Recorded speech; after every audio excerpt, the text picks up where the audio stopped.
All right, good morning, folks, and welcome in. It is House Edge Live with John here on Casino Gaming Central. Happy Monday, week before Christmas week. So, couple of maybe little updates here for you as regards to that. But I'm probably going to be out most of next week. I think probably we'll take next week off. I know we're getting started with a new show, new channel, new series, and all that kind of stuff. But it is the holidays, and we have family in town, and I'm sure most of you guys do too. Yeah, nice shirt, right, Ian? What's funny is this morning I actually, like always, I oversleep.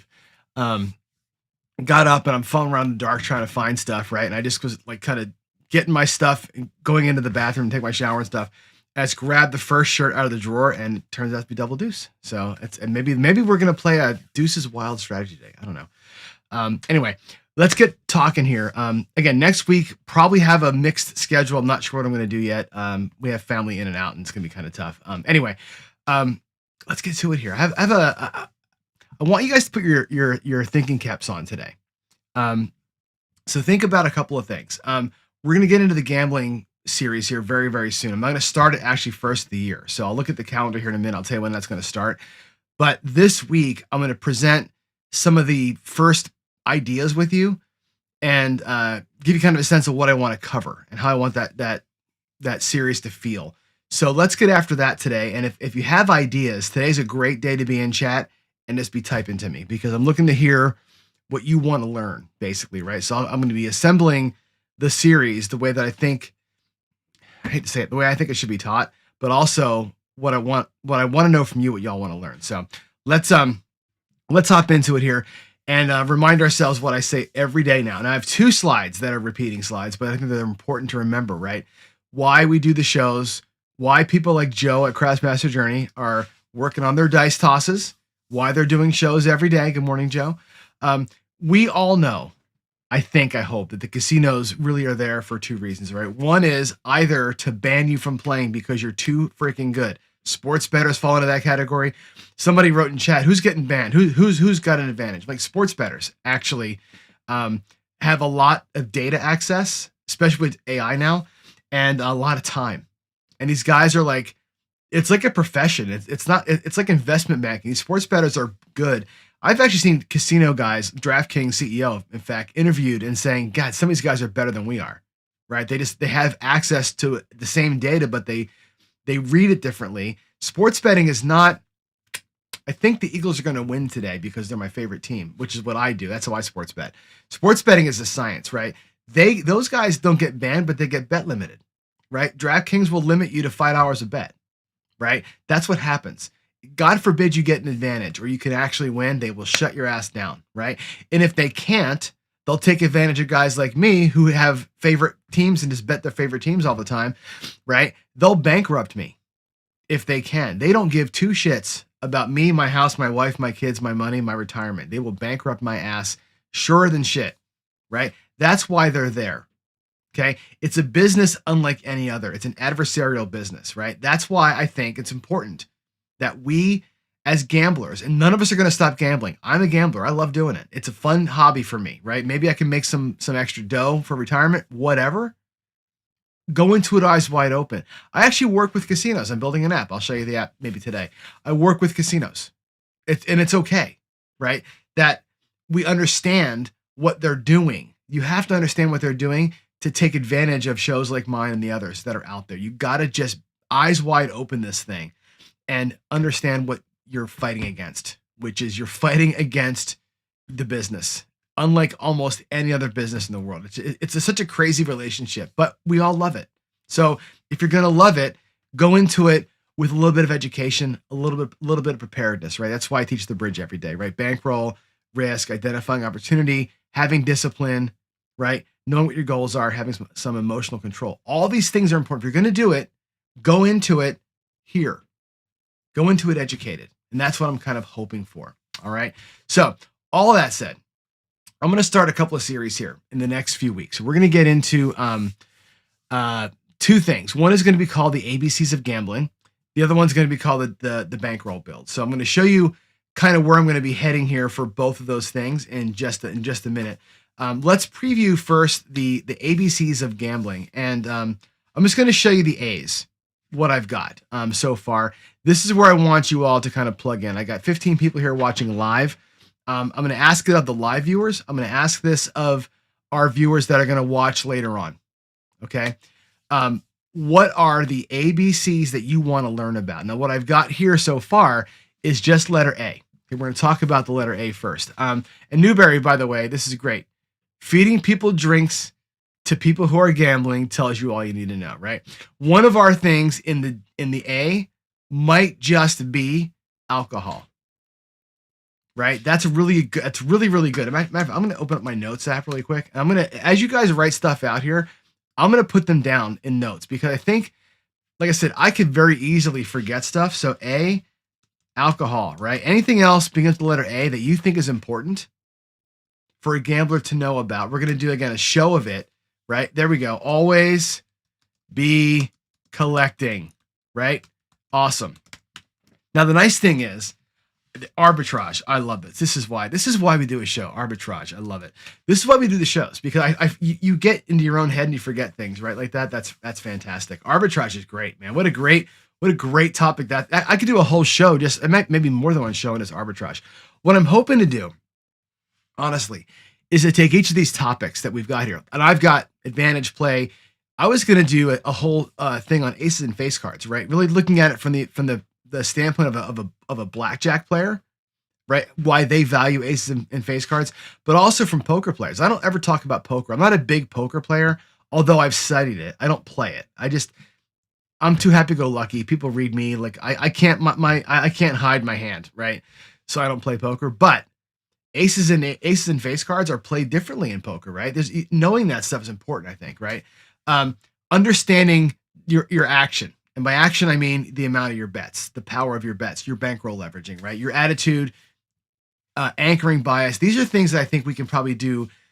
What I'm hoping to do, and again, this series could take me a year to get through. It could take me a month to get through. And what I mean by that is this. I could do an entire show on advantage play, an entire show on aces and face cards, an entire show on action, attitude, on arbitrage betting for sure, right? My thought was to kind of play into the YouTube thing, and let's do these things as 5 minutes. 5 minutes on advantage play, 5 minutes on aces, 5 minutes on action, 5 minutes on attitude, whatever, right?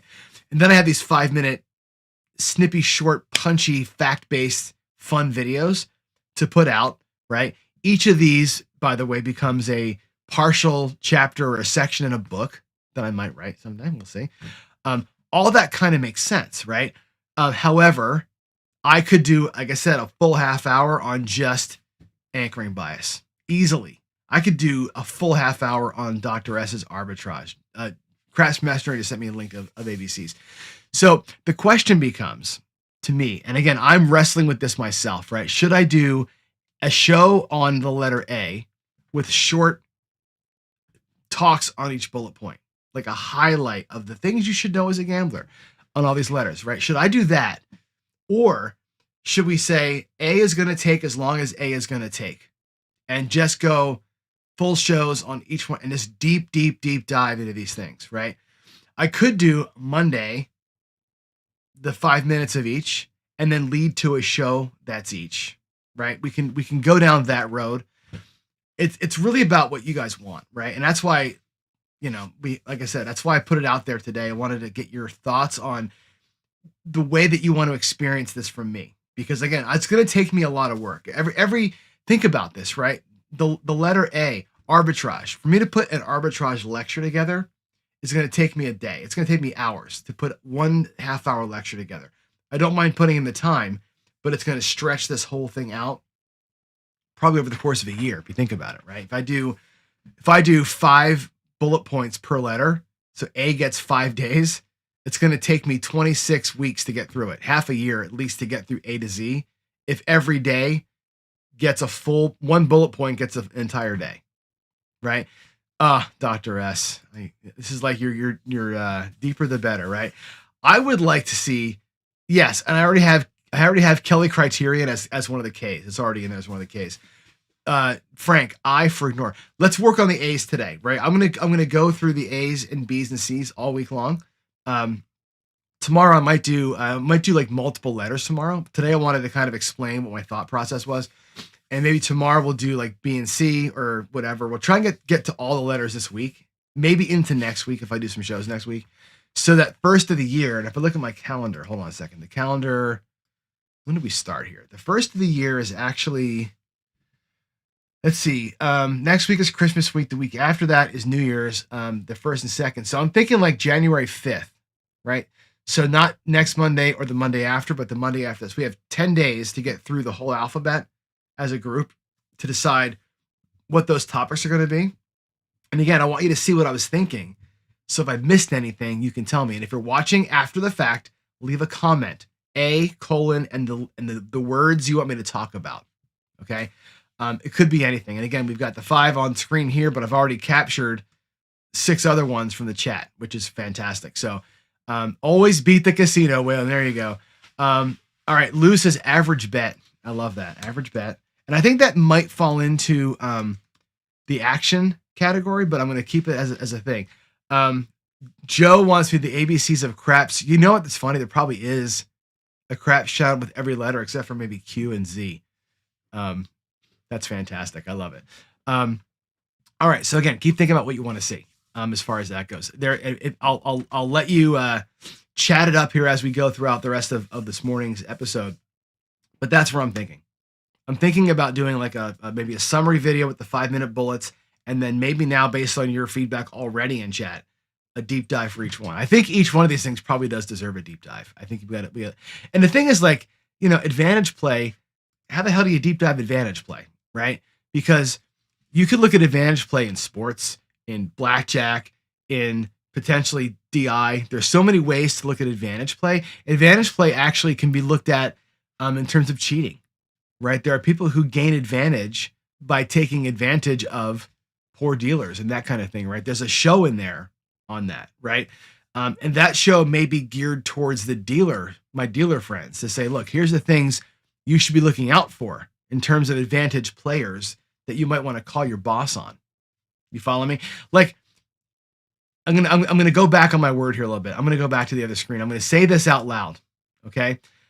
With this whole casinos hate you kind of thing, right? As you know, I work with Casino Quest. I'm building an app, and the app has features in it that are casino centric, right? Most of it is, as you'll see, centered around you learning how to play better and not get destroyed. There's also a big part of the app that is casinos advertising to people with their promotions and offers and that kind of thing. But a big part of the app, about a third of the app, is about dealers and teaching dealers how to deal, and not just the mechanics of it. It's the math of it, it's the rhythm of it, but also the top-down security view of it. Because I think that, to me, a fair game is a fair game, right? The casinos expect us to be playing a fair game. We expect them to be putting out a fair game. So I think part of the app is designed around that. So I believe fairness is a big thing. So the advantage play piece of this thing, I think, is an important one. I think advantage play is an interesting thing to talk about because there are people who will soak a dry dealer. So, all right. Let's see. The best advantage is this one. I agree with you. I agree with you, Tom. For sure. We can do a lot of myths too. I have an F fallacy day that I've got planned. Like the gambler's fallacy is going to be probably, that could be a long one. There's a great YouTube video out there, which I may share as part of this series called, I think it's Every Gambler's Fallacy in 7 minutes or something like that. You should search that one. Search for somebody, not now, but after the show. Go search for Every Gambler's Fallacy in 7 minutes. It's like the guy goes to like 30 or 40 of them like this. It's a fantastic video. I may have to repurpose that as part of this whole series. So anyway, the other things I'm planning, by the way, for the show or for the new channel here, when we got to it, when I do table time every day, right now I've been just kind of, because all I have is my little tiny desk mat, right? So I can't do a whole lot on table time. When I get my table built, I'm gonna, and it shouldn't be very long. Put back together again. I'm going to do my daily paycheck shows. I'm going to come back to daily paychecking and do that whole thing again. And we're going to build a bankroll up, and I'm going to use it. I'm going to do it with envelopes. So if you don't mind, I'm going to go to my browser. Give me a second to open that up. And I'm going to show you kind of the plan here for how I'm going to do that. So let me go to QA. And let's get here. It takes me a minute to get this this screen set up. So give me a second here while I do that, because I got to slide things around and make it work. So hold on, let's delete that,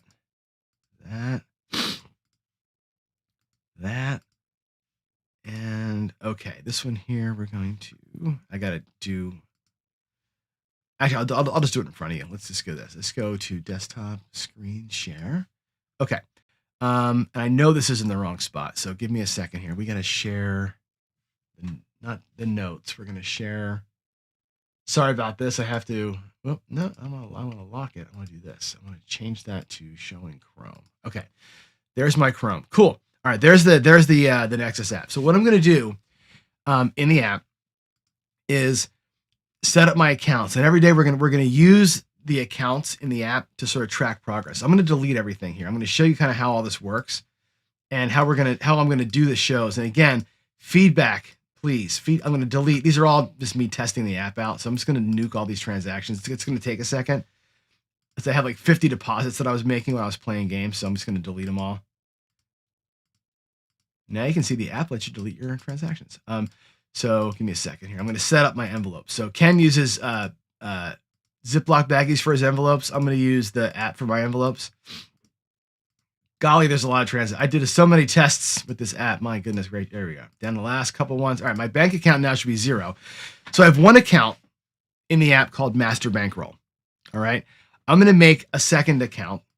I'm going to call this one my profit account with no money in it.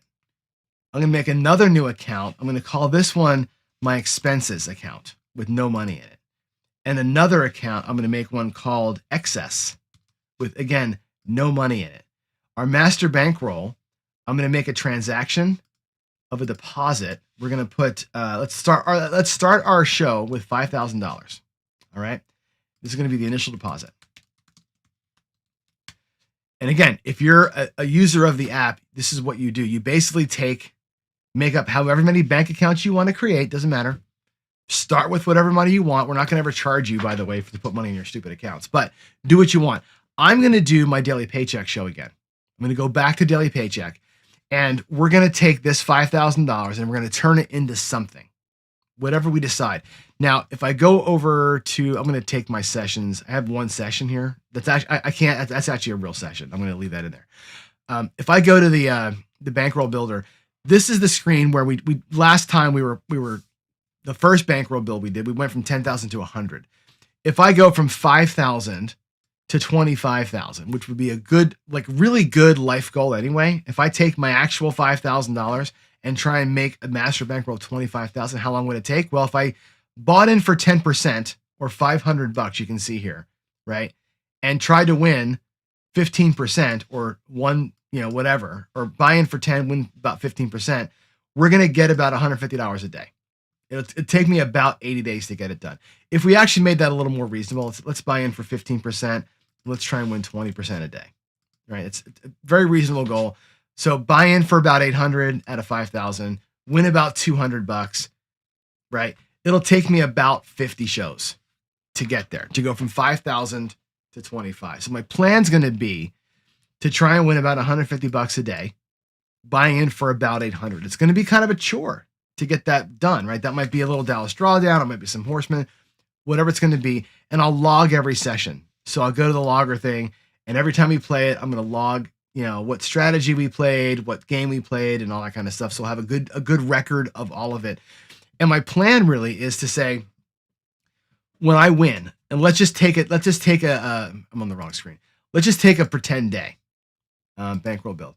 If I take let's say I buy in for 800, and let's say luck is with me on a Tuesday and I win 400. The plan's always going to be this. The plan will always be early on to put almost everything into the bankroll, right? At the very least, put the goal money in. If I was supposed to win 2, I'm putting $200 back into my main account. Let's go back to that screen, right? $200 will go back into the master bankroll account. If I win 400 in a given day, what I'll probably do is take 100 of that or 200 of that. The 2 goes back to the main to build the bankroll. $200 gets split up between the virtual profit, expenses, and excess, like I do in real life. Okay. $200 to me probably goes 100 in profit, 50 each in expenses in excess. And what you do is you build those envelopes up as you go, like Ken's doing, right? I'm just going to do it on screen instead of in baggies like he's doing. I'm just going to be a little more high tech than my friend. That's it. But I'm going to show you kind of what you do. And this is going to, I think, cement a couple of things. Number one, using the bankroll to do its job. Okay. Again, in the early days, we're going to try and build from $5,000 to $25,000. Then the $25,000 in the bank, its job is to only ever grow these 3 envelopes. Only ever. We're not going to try and go from 25 to 100. We'll keep 25 there forever. Every day, pull out some, play with it a little bit, right?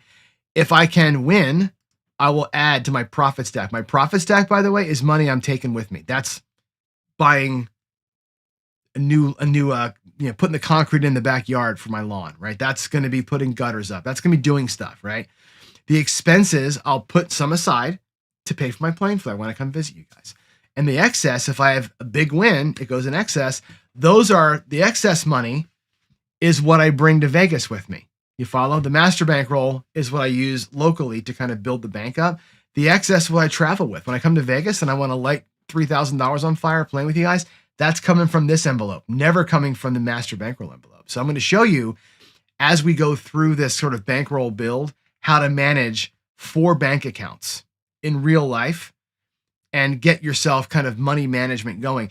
That'll be part of the M's, by the way, money management, when I get to that part of the alphabet. But that's what I plan to do. I'm going to use the app to sort of show you how I would do it in real life. In my real life, and I've shown you my accounts, I actually have these 4 accounts in real life. My bank accounts, I have a separate set of accounts from my life that I can't even transfer money from my checking account to one of these accounts. I can't transfer money back. I have separate debit cards for these than my regular life because I don't want my gambling to ever interfere with my life. So I actually separated it. But I will do this as I do it in real life. And so that's that. That's the series. I'll probably start that in the new year as well, trying to earn the bankroll. I'm going to practice every day leading up to that on my little table down here. We're going to practice actually today. I'm going to go back in there. We'll take $800 and try and win $150 today. We're going to try that today. And to show you kind of how it's going to work, but I need the big table. I need a real shoe of cards to make it real. If I sit here and roll Yahtzee dice, you're all going to call me a liar. So I'm going to wait till I have real dice, real table, real cards, real shoes to do this for real. But that's the plan. So we'll do that as a show every day as well as once I get ready to rock and roll. So, all right, let me come on back to the other screen here. I just wanted you to see what my plan was and how we're gonna kind of rock that out. Bankroll building, and again, it's going to be basically where am I at here? Essentially, it's going to be what Ken's been doing, right? I'm going to try and kind of follow in Ken's footsteps here and do like an everyday, let's make some money, put in the envelopes kind of thing. It's going to do it my way, you know.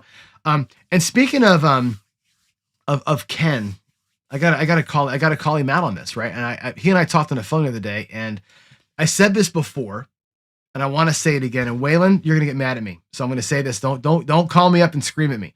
But Waylon and Ken, and I have your comment pinned, by the way. I'm gonna put your comment up here in a minute. I have something to say about that. Waylon and Ken made a thing called the retirement plan, which is a cool strategy. It's now, I think it's 131 and 1. Don't quote me. It's 131 or 132, whatever it is. It's an amazing record, right? Why is that strategy winning at 130 to 1 clip? What is it about that strategy that makes it win so much? And I will tell you this, my opinion, it's not the strategy. The strategy's good, right? There are, I would say, better strategies out there. It's a good one. The reason why it wins is twofold. One, Ken's got the bankroll to ladder when he needs to and to recover those losses if he wants to. He has different ways of recovering loss, right? Ken's playing that thing in a way that recovers loss in a way that maybe some of us wouldn't do, right? He's also saying, I'm going to bring whatever it is, 5 or 10 grand, whatever it is, 5 or 10 grand to win a few $100. He's not trying to win a fortune. He's winning a little bit every day using the power of bankroll to ladder. It's not the fact that he's got the lay 10 and the one across. That's not why that thing wins. It wins because he has the bankroll to ladder. He has the bankroll to properly mitigate the loss when it happens. And he's got the discipline to say, I'm out. The second he hits the number, he's done playing. Okay. 130-1. Not because the dice rolled in his favor and he got lucky 130 times. It's not because the strategy is genius. It's a great one, but it's not genius. It's because of this right here. He's playing it in a way that gets him the hell off that table and fill in those envelopes. Waylon does the same thing. He does it a little different. The hedge in the beginning is different for those two. The recovery is different for those two. I'll bet you if Waylon played it live, he'd probably be 130-1 also, just playing it a different way. What I'm saying is that strategy is bankroll and it's money management. Those two things together, bankroll and discipline are the two things I think that make that thing work and why Ken's been so successful with it, right? I experienced the same thing when I did the first bankroll build. In the early days, I was trying a bunch of crazy shit to make it work. In the end, you realize, no, it's all about money management and discipline. A little bit of luck is involved for sure, but you got to be disciplined. You got to stop playing. You got to lock that shit up when it happens. That thing wins because of how Ken and how Waylon play it, not because of where the money is on the table. That's an important thing to realize. So as you watch that, and as you watch both of them play that thing out, and as you start watching me do my thing every day, realize I'm not going to win because I avoided the 7. I'm going to win because of the discipline that it takes to walk when I'm up. That's the difference. And I hope that if you learn nothing else from Ken and from Waylon, learn that. Learn how they play, how their brain, how their heart works, how the bankroll discipline muscles work. Don't learn the fucking strategies. I can't say that clearly. It's not about the strategy. Waylon's got 1,000 of them. Any one of them could work if you had the discipline to play it smartly and get out when you're up. And Waylon says it every time. So I want to remind everybody, when you watch those two guys and other people out there, that's the thing to pay attention to. It's not about the strategy. It's about you. It's a you thing, to quote Ken, right? There it is. The power of bankroll to win a unit is why it's good. It's true. It's very, very true. And that's an important thing. Now, for those of us who don't have bankroll, we need luck. Without bankroll, all you have is luck. If you have bankroll, you can rely on a little bit of luck and a lot of money. It's a different thing. All right. Now, I want to address what Waylon says here. It's a very important thing. And I said it in a comment on that video, but this is something I know to be true. The video Ed showed where the dealers made more money than the players was crazy. It was a Hawaiian Crap Shooters video. They got them dollar across. The players made their money. The dealers had their bets up to like 100.5, right? It was crazy. Okay. And Ed, of course, leaned in, right, on how to bet hard on a good roll, which is important, right? If you're going to be a craps player, you have two ways to play. You can play conservatively, disciplined, pull your money and walk, right? There is a time, I say this all the time, to go. I will go hard almost every session at some point when I'm at my goal and I have excess money. I use excess in session. Ken almost never does. Ken and Waylon, right? Ken will take the excess money after the session, fill a new envelope with excess money. Oftentimes, I'll use session excess to go crazy, right? Here's the thing on that video, and I want you to know this. After that video was shot, and I know this to be true, in that casino, that was at Durango, I believe, right? Now the rule is, because those dealers really took advantage, because the players just said, bet it how you want it. Player control bet it how you want it, was how the players called that. The dealers pressed like maniacs and were collecting $500, right? Guess what? That's not allowed anymore. That entire network of casinos no longer allows player control bets. So you make a dollar bet for the dealer you make a dollar across. When the number hits, like the 4 hits, they take their money and they have to rack it. They have to now rack the win and the bet. They're one-time bets now. So that whole day, especially it being on camera, kind of ruined it for those dealers. That entire network of dealers that worked for that casino group, now there's no longer player control bets allowed at those because of that session, believe it or not. So though you cannot say press one, take one, press one, take one. You can't let them press their own bets. Nothing.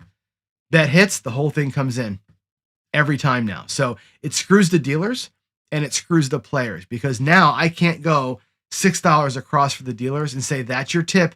Let's make some money together. You can't do it. Your $6 across is you're giving the casino $6 fucking dollars. Again, the casino exists not to help anybody make any money. And it used to be a nice way to tip the dealers. That's going to be going the way of the dodo pretty soon. You're not going to be allowed to tip dealers with bets that stay there and can get pressed. It's going to be a one-time thing. So your bet goes out, and it goes right into the tote box. That's going to be a thing. Every other game, by the way, works that way. You tip a dealer in blackjack, the win and the bet goes to the house, right? You know how I feel about tipping. I'm not a big fan of tipping with bets. That'll be one of our T words, by the way. I don't like to tip with bets. I know that some players do. If I do it now, it's on the pass line. I'm taking David's advice to go to the pass line with it. But honestly, I don't like the fact that the money I intended to go to a dealer is going to go to their boss instead. I think tipping dealers with your bets or with bets, to me, you're giving the casino more juice. Instead of the dealer getting a tip for doing good service, if that bet loses, his boss gets your tip, not him. I would much rather give them the money. If you really want to do it, fine. Piggyback your bet. Bet a $17 pass line. And when it wins, go to 34. And when that wins, go to 68. When that wins, give them a $16 tip. Right? You want to do it, control it yourself with caps. Do not try and bet for the dealer. I'm telling you, stop betting for the dealers. It's gotten to the point now where the casinos have their teeth or their tentacles in that bag, and that's bullshit to me. I hate that. Anyway, there it is. All right. What about player control? So Tom, here's how this works. When you say player control, and again, this is allowed in some places. Let me go to the table.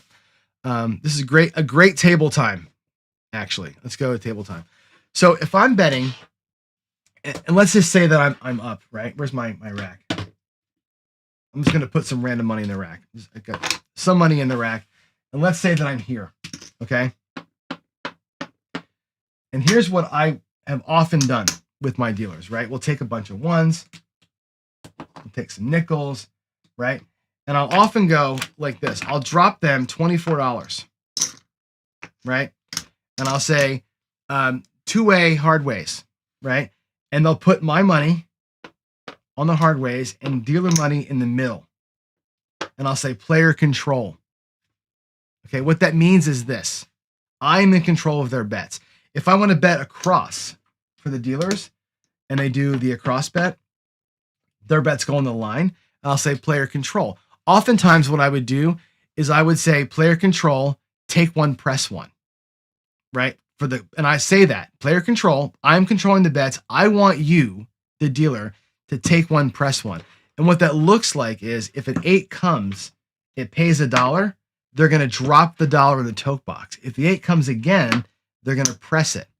When the $2 8 hits, they're going to drop that, right? So it's take, and then if it hits again, take one, press one. They're going to press by one and take one. They're going to always press by unit. But that's how I do player control bets, right? It means I'm in control of the money. If a hard way hits over here, I do the same thing every time, right? Let's just say it's a hard 4, right? They pay $35, right? And they get $7 for their 1, like so. I get 35, they get 7. You know me, I'm going to go to a quarter and take the $15 back. I'm going to tell them your bet looks like 5. So they bet a 5, they drop 3. That's how I do player control, right? I'm in control of the dealer bets. What the casino's doing now is this, right? There's no more player control. So instead of me putting $6 out there and then being able to drop 4, 5, 3 on these as these bets hit, here's what happens now. If the 8 hits for $1, it goes in the rack or in their tote box. That bet's gone. If I want to bet the 8 again for them, I got to drop another $1 and say, put the 8 back. Now it's cost me $2. Now I'm actually cost me $7, $6 across plus the extra 1. If the 8 comes again, they take it, I got to put it back. And look what's happening to my rack. My rack is just going. And if they lose, of course, it all goes away, right? So to me, if those bets lose on a 7, I've given the house all that money. The house, the casino gets the $6 across, not the dealers. You follow? That's why I don't like dealer bets. I don't like betting I like it because they can win some dough. I don't like that when I lose, their boss gets my $6, not them. That to me sucks. What I've become more a fan of is this. I'm coming down here on the line and I'll do a $25 pass line with $1 on top. I'll bet a $26 pass line, right? Something like that, so that it pays 26 bucks directly, right? And I'll stack it, right? You can piggyback it, or I can just make a $27 bet, right? And if it happens to hit for $4 like this, right now, I'll regress down to 2, but I'll leave their 4 sitting up there. I'll let them parlay. I might even say, you know what? Why don't you guys drop that? And I still have 27 bucks up here. Like, they're winning off of my wins. But if I do this instead, if I started out here, 25 and 1, the difference is if I have a come out winner, it gets paid like this, and they take that away. And now I got to go, oh, okay, well, I guess they'll give you another $1. And now it's cost me another $1 instead of me letting it ride the way I want to do it. So if you bet it to here, now the casino takes that the whole way, or the dealer has to rack the whole thing. If you piggyback it, at least you can control the cap. And on a 50-50 bet like this, you can do that. It's harder up here to do that. You just have to you'd have to piggyback this with a $30 9 and manage it yourself. And so the $30 9 that pays 42 bucks, right? That pays 42. What you're going to probably want to do is say, that's great. Make the bet look like 60 and rack 12 and give them the $12 and press your own bet. Now they've got a $10 bet up here, right? That's how you have to manage it yourself. If you're going to try it with piggybacking, you got to do a lot of work. And the casino's taken all the fun for me out of it. And that's one of the things that I really just don't. This is, again, I get it. I'm a gambler. I like to have fun and do all the things, but boy, that kind of shit pisses me off. That's such a greedy thing to me for the casino to do that. It just sucks. Anyway, that's what it is. And that show, by the way, with the HCS crew, is the reason why all of Station now does this. All of Station switched away from regular dealer bets where you can press it for them into this crap where they're taking the money out. It's a shame. Those dealers took such advantage of that role. Good for them. But that changed policy. Sucks, right? You could do the $1 on, you can totally do that, which people do. It's called piggybacking, right? Make your bets uneven and the extra little bit on top, the dealers know it's going to be theirs and you can give it to them, right? Again, if you lose that, it goes to the house. That's the problem with it, is that if it loses, it goes to the boss. You bet a $31 6 and you lose it, the house gets the $1. I'd rather take the $30 6, win 35, and just give the dealers a nickel. Say, here, share in my win. There's a nickel for you. That to me is a better play. I'll give them part of my winnings versus giving their bosses what I wanted for them. So that's just me. Yeah, more nickel and diming, right? Exactly. They probably do charge the dealers for parking. No, I think the dealers don't have parking. I think on some they do. I think they have to shuttle in. A lot of them shuttle in. So, all right, guys, it's out. I'm out time. It's 8 o'clock. You have a good day. I will see you tomorrow. I'm going to bring the B's and C's up tomorrow. Again, if you've got more ideas for the ABCs, drop me a text message, an email, or throw them into the comments of the video. Anyway, God bless y'all. Love you. See you tomorrow morning. Have a great day, and we'll do some horsemen tomorrow. How about that? All right, try and make our first $150 tomorrow. Love y'all. Bye.